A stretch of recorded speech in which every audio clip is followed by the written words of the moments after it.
Good morning, class 9th. I welcome you all to yet another class of the subject SST. In this class, we're going to start with the first chapter of your economics, that is the story of village Palampur.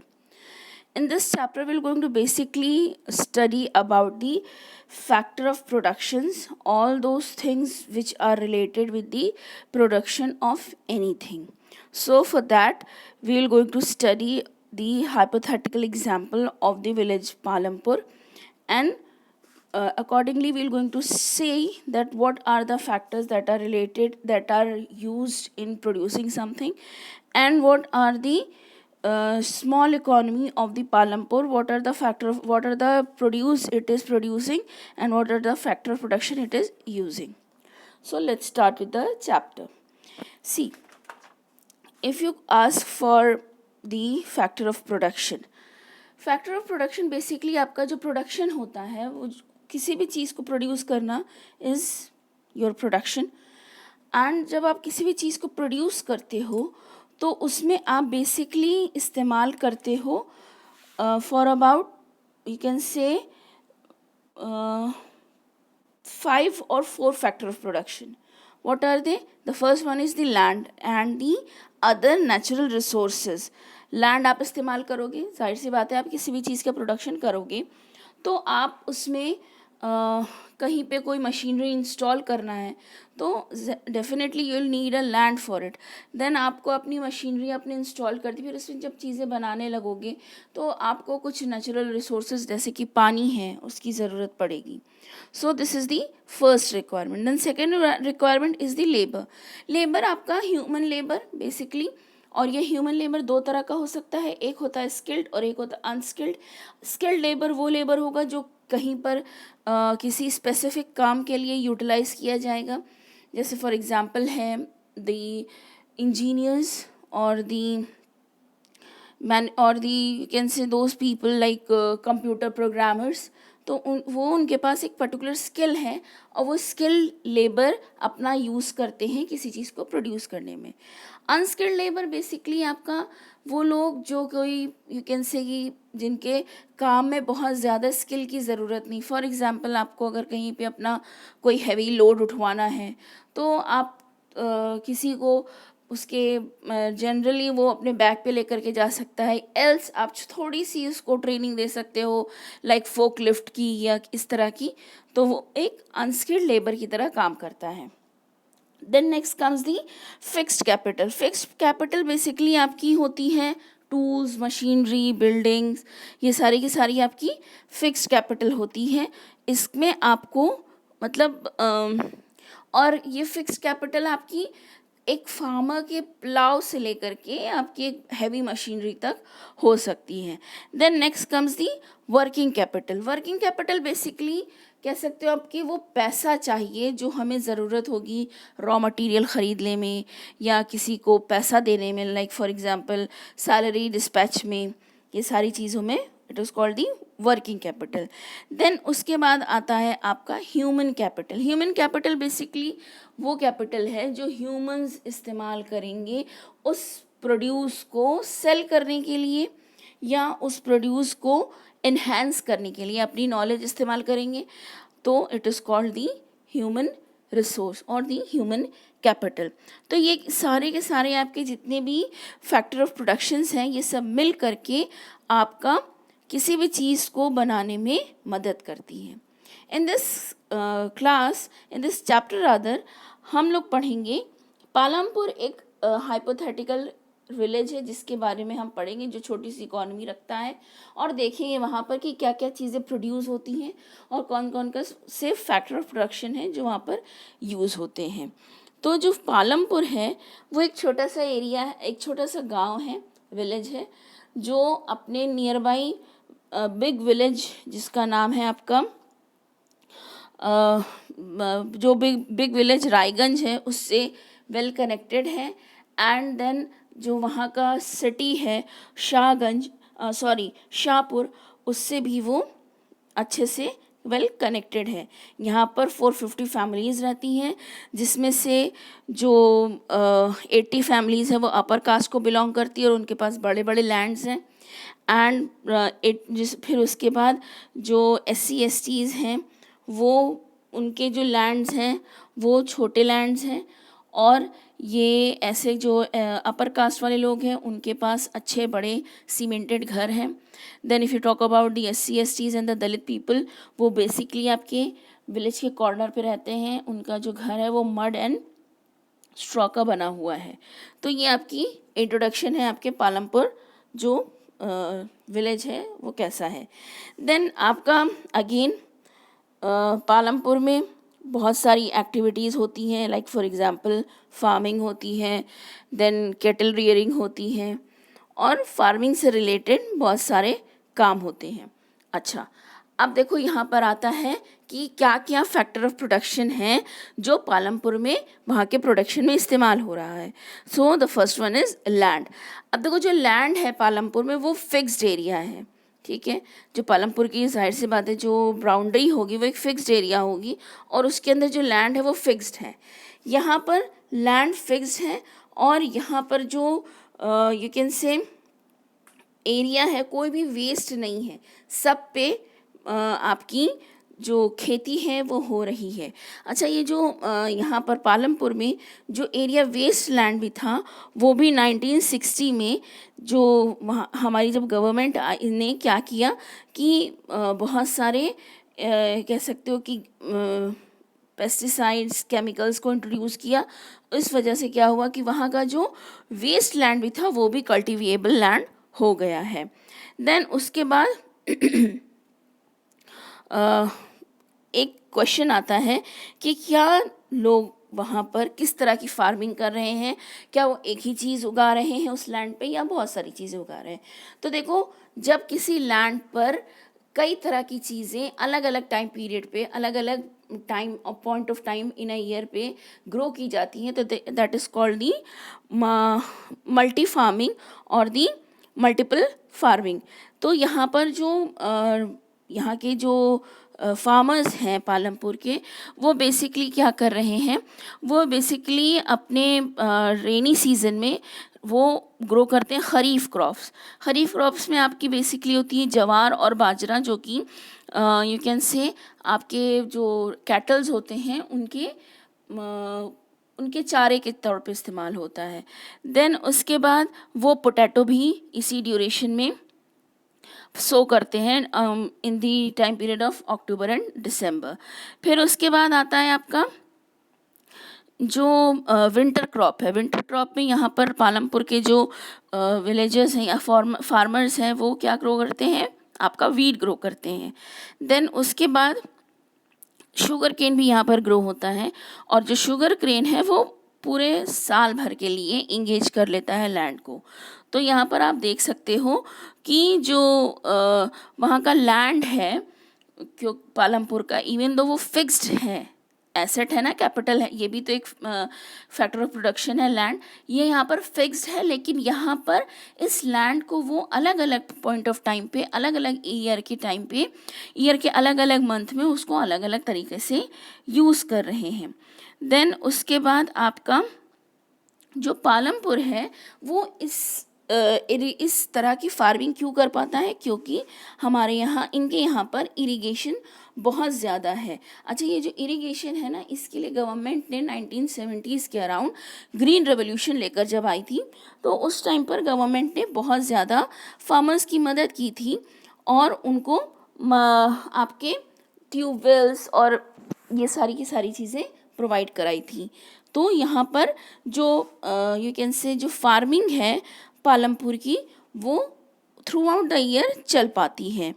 Then उसके बाद आपका जो पालमपुर का, फिर उसके बाद आप देखते हो कि यहाँ पर आपके कुछ टेबल्स दिए हुए हैं. अच्छा, ये जो टेबल्स हैं ये आपके बेसिकली इंडिया के कॉन्टेक्स्ट में दिए हुए हैं. इस टेबल में क्या दिया गया है, ये टेबल आपको बताता है कि हमारे यहाँ की किस तरह का कल्टीवेशन हुआ है इन दी पास्ट फ्यू ईयर्स और कैसे हमारा कल्टीवेशन बढ़ा है. देखो, आप देख सकते हो आपके टेबल में कि 1950-51 में 129 मिलियन हेक्टेयर्स था. देन उसके बाद 1990 से 91 में 157 मिलियन हेक्टेयर्स हो गया है कल्टिवेटेड एरिया। अच्छा, ये जो कल्टिवेटेड एरिया है, ये इसके अंदर देखो तुम्हें जैसे जैसे ईयर बढ़ रहा है वैसे वैसे वो कल्टिवेटेड एरिया आपका बढ़ता घटता दिखाई दे रहा है। ऐसा क्यों है? देखो अचानक से 51 के बाद 91 में देखो आपका एरिया बढ़ गया है, यानी कि यहाँ पर कुछ ऐसा हुआ जिससे यहाँ का जो कल्टिवेटेड एरिया था हमारी कंट्री का वो बढ़ गया। क्यों बढ़ गया? क्योंकि इस टाइम पर गवर्नमेंट ने पेस्टिसाइड्स, इंसेक्टिसाइड्स, आपके इरिगेशन से रिलेटेड बहुत सारे काम किए थे। बट देखो जैसे जैसे आप नीचे जाते हो उसमें आप देखोगे थोड़ा हल्का फुल्का वेरिएशन दिखाई दे रहा है, कभी एक कम एक ज़्यादा वाला वेरिएशन दिखाई दे। देखो आपको 2013-14 में आप देखो 156 दिया हुआ है, बट 2014-15 में आपका 155 दिया हुआ, यानी कि हमारा कुछ लैंड कुछ स्पैन ऑफ टाइम के बाद ख़राब हो गया, वेस्ट लैंड बन गया, उस पर कुछ भी नहीं उगाया जा पा रहा है। अगर आप इसी जो टेबल है उसको अगर आप किसी ग्राफ पे ड्रॉ करते हो तो देखो आपका उसके टेबल के नीचे जो ग्राफ है बिल्कुल वैसा ही कुछ ग्राफ नज़र आएगा। फिर आप देखो यहाँ पर जो एक डायग्राम है वो आपको दिखा रहा है कि किस तरह से मॉडर्न फार्मिंग ने आपकी जो गवर्नमेंट ने जो ग्रीन रेवोल्यूशन के दौरान जो मॉडर्न फार्मिंग टेक्निक इस्तेमाल की थी उसमें क्या क्या इस्तेमाल किया था। तो देखो सबसे पहले इस्तेमाल किया था HYV सीड्स, मतलब हाई ईल्ड वैरायटी सीड्स, जो पहले अगेन आप अगर पालमपुर की बात करो तो पहले पालमपुर में लोग जब लो क्वालिटी सीड्स इस्तेमाल करते थे तो उनका जो प्रोडक्शन था वो कम था। अच्छा, प्रोडक्शन तो कम था लेकिन उनका जो नीड थी उस क्रॉप की वो ऐसी थी कि बहुत ज़्यादा उसको पेस्टिसाइड्स, इंसेक्टिसाइड्स नहीं चाहिए होता था। तो वहाँ के जो कह सकते हो कि उनके जो काउडंक होता था उसको वो इस्तेमाल करते थे फार्मर्स, और वहाँ पर उसको यूटिलाइज़ कर लेते थे। फिर उसके बाद जब गवर्नमेंट ने आपका जो ग्रीन रेवोल्यूशन था वो लाया तो उसके बाद क्या हुआ कि यहाँ पर उन्होंने high yield variety of seed दिया, तो उन्होंने उसके साथ उसके कल्टीवेशन के लिए इंसेक्टिसाइड, पेस्टिसाइड्स भी देना शुरू किया, फर्टिलाइजर्स देना शुरू किया। फिर और उसके बाद उनको इरिगेशन दिया, क्योंकि ये जो high yield variety of seeds थे इनको वाटर की बहुत ज़्यादा ज़रूरत होती है। तो इन सब की वजह से गवर्नमेंट ने डैम्स बनाए, कैनाल्स बनाए, फिर फार्मर्स को मशीनरीज भी प्रोवाइड कराई लोन्स के थ्रू, ताकि जब आपका जैसे ही आपका हार्वेस्ट पीरियड ख़त्म हो और आपकी जो फसल है वो पूरी हो जाए तो आप जल्दी जल्दी वहाँ की कटाई कर सकें और वहाँ पर कुछ नेक्स्ट प्रोडक्शन कर पाएँ। तो इस तरह से यहाँ पर जो पालमपुर में भी अगर आप देखो तो पालमपुर का जो ग्रोथ था वो बहुत ज़्यादा ड्रास्टिकली चेंज हो गया। लाइक फॉर एग्जांपल जहाँ पे वो 1300 kgs पर हेक्टेयर ग्रो करते थे कोई भी चीज़, वहाँ पे वो 32 kgs पर हेक्टेयर ग्रो करने लगे। हेक्टेयर बेसिकली आपका जो होता है वो लैंड को मेजर करने का एक पैरामीटर होता है। जैसे कपड़े को नापने के लिए होता है मीटर्स, वो किसी लिक्विड को नापने के लिए होता है, मेजर करने के लिए होता है लीटर्स, वैसे ही आपके लैंड को मेजर करने के लिए होता है आपका हेक्टेयर्स। देन उसके बाद आपका आता है एक क्वेश्चन अराइज हुआ कि क्या ये जो पालमपुर में आपके जो एक्टिविटीज़ हो रही हैं एग्रीकल्चर की तो उससे क्या होगा, लैंड का क्या होगा। तो लैंड का ये होगा कि कुछ दिन के बाद लैंड जो है वो क्या वो लैंड सस्टेन कर पाएगा, क्या वो लैंड ज़्यादा दिन तक इस फार्मिंग एक्टिविटी को, जो कि पालमपुर में पहले वहाँ पे एक ही क्रॉप उगाई जा रही थी तो उसकी वजह से वहाँ का जो लैंड था वो धीरे धीरे इस्तेमाल हो रहा था। लेकिन अब यहाँ पर क्या हो रहा है, ग्रीन रेवोल्यूशन के बाद यहाँ पर जो लैंड है वो बहुत ज़्यादा इस्तेमाल होने लगा है। तो क्या इस वजह से ये लैंड इतना ज़्यादा यूज़ होगा तो क्या वो ज़्यादा दिन तक चल पाएगा। जाहिर सी बात है, आप अपने किसी भी जनरल कमोडिटी को भी अगर आप ले लो, फॉर एग्जांपल आपकी एक पेंसिल ही है, अगर आप उससे बहुत लिखोगे तो आपको उसको फ्रीक्वेंटली शार्पन करने की ज़रूरत पड़ेगी, और शार्पन करोगे, करते जाओगे यूज़ करते जाओगे तो वो जल्दी ख़त्म हो जाएगी। लेकिन अगर आप वही है उस पेंसिल को थोड़े थोड़े ड्यूरेशन पे इस्तेमाल करोगे तो उसको शार्पन करने की ज़रूरत नहीं पड़ेगी इतनी, और वो चलती रहेगी। तो इसी तरह से लैंड भी है कि अगर लैंड में बहुत ज़्यादा आपका जो प्रोडक्शन है या जो काम है, कल्टीवेशन है, बहुत ज़्यादा होने लगता है तो उससे उसकी जो एग्रीबिलिटी है वो ख़त्म हो जाती है। अच्छा, गवर्नमेंट ने इस दौरान आपके जो ट्यूबवेल्स थे उनको ग्राउंड वाटर से कनेक्ट करके पानी की कमी को पूरा किया, तो उससे क्या हुआ, हमारा ग्राउंड लेवल का जो वाटर लेवल था वो भी नीचे चला गया। और हमारे एग्रीकल्चर में इस दौरान जो आपकी जो पेस्टिसाइड्स इंसेक्टिसाइड्स इस्तेमाल हुए, उस वजह से क्या हो गया, आपका जो लैंड था, लैंड के आसपास का जो वाटर एरिया था, वाटर भी था, वो भी रिवर था, वो सब उस पेस्टिसाइड से इन्फेक्ट होने लगा और बहुत सारी प्रॉब्लम्स आने लगी। देन उसके बाद आपके पालमपुर में दिखाया जा रहा है कि किस तरह से लैंड डिस्ट्रीब्यूटेड है।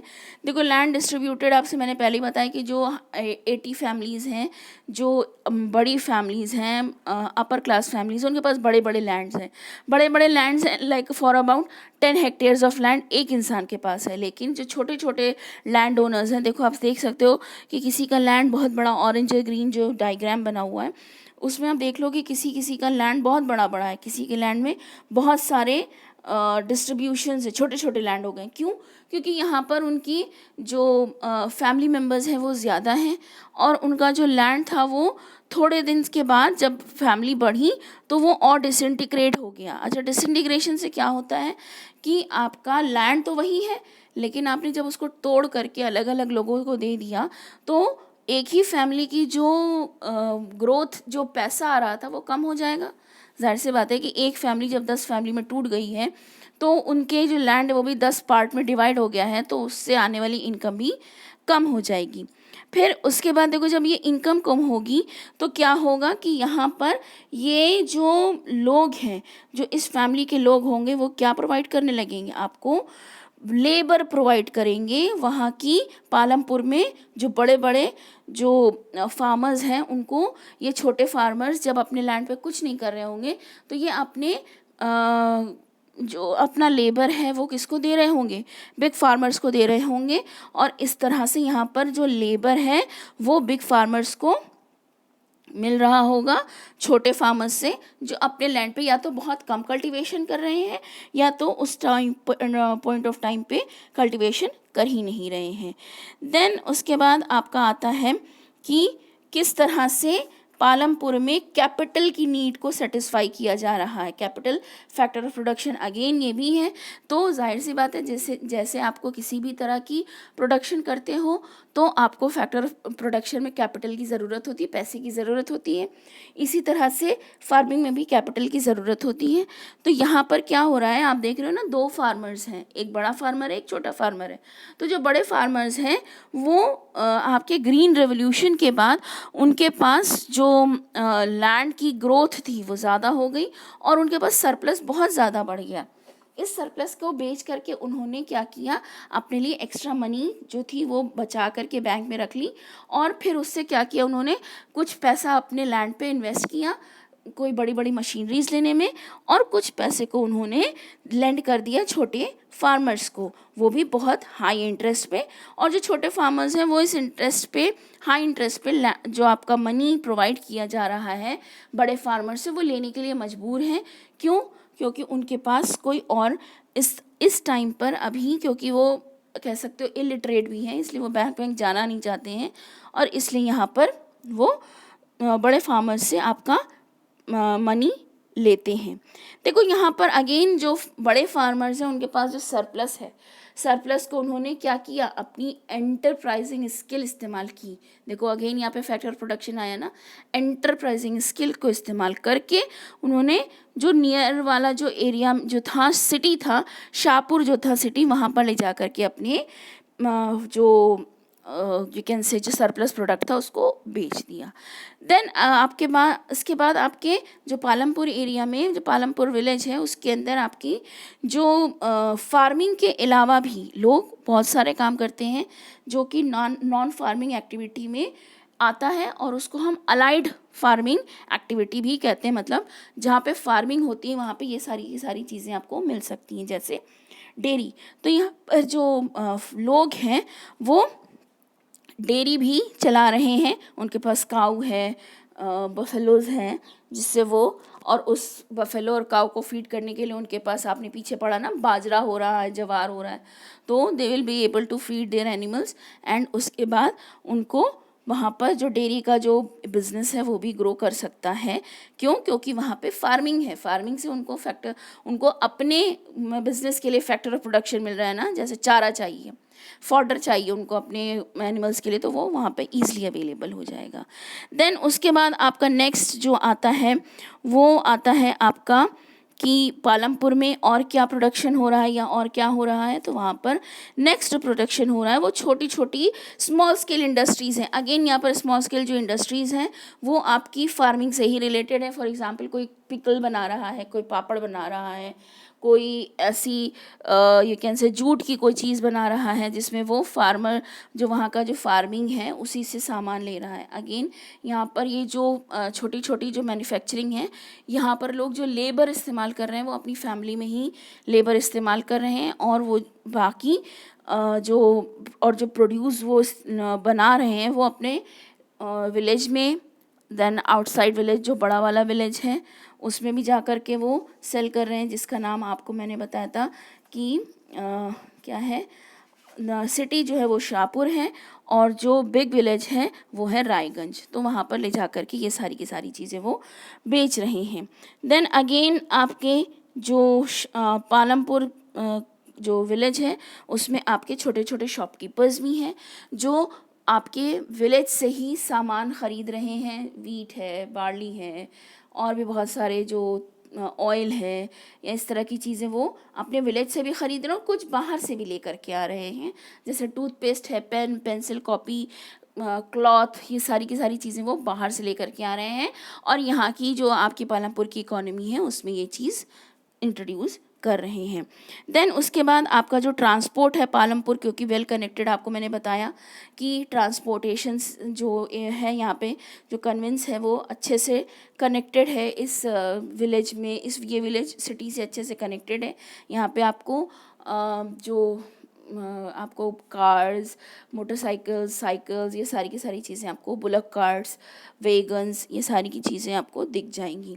अच्छा, जो लोग हैं, जो मान लो जो बस स्टैंड है वहाँ पे कोई, तो बस स्टैंड के पास जो लोग रहते हैं वो वहाँ पर कुछ ईटेबल्स आइटम भी लगा करके बेच रहे हैं, और इस तरह से पालमपुर की इकोनॉमी काम कर रही है। To this we come to an end of the chapter. For the question and answers I will going to provide you the solutions in your respective WhatsApp group. Till then, have a great day ahead. Thank you so much.